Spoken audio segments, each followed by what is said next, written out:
پیغمبر اسلام صلی اللہ علیہ وسلم کے پاس ایک شخص آیا۔ اس نے کہا، آپ مجھے کوئی ایسی بات بتائیے جس کے ساتھ میں جیوں اور وہ لمبی نہ ہو کہ میں اسے بھول جاؤں۔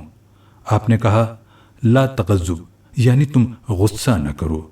یہ موجودہ دنیا میں کامیاب زندگی حاصل کرنے کا سب سے زیادہ یقینی اصول ہے، ایک فرد کے لیے بھی اور پوری قوم کے لیے بھی۔ غصہ کیا ہے؟ غصہ دراصل ناپسندیدہ صورتحال کا منفی رد عمل یعنی نیگیٹو ری ایکشن ہے۔ موجودہ دنیا میں مختلف اسباب سے ہر لمحہ کسی نہ کسی ناپسندیدہ صورتحال سے سابقہ پیش آتا ہے۔ کبھی کوئی ایسی بات پیش آ جاتی ہے جس سے آپ کی انا یعنی ایگو بھڑک اٹھتی ہے۔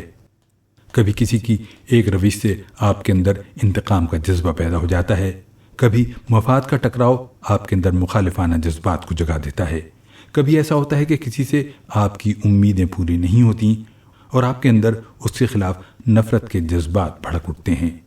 یہی سب وہ چیزیں ہیں جن کو انسانی زبان میں غصہ کہا جاتا ہے۔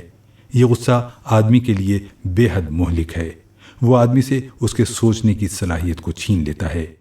وہ آدمی کو اس قابل نہیں رکھتا کہ وہ حقیقت پسندانہ انداز میں اپنے عمل کا نقشہ بنائے۔ وہ اس کو تعمیر کے بجائے تخریب کے راستے پر ڈال دیتا ہے۔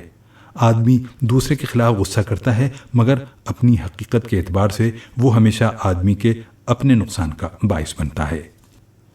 موجودہ دنیا آزمائش کی دنیا ہے۔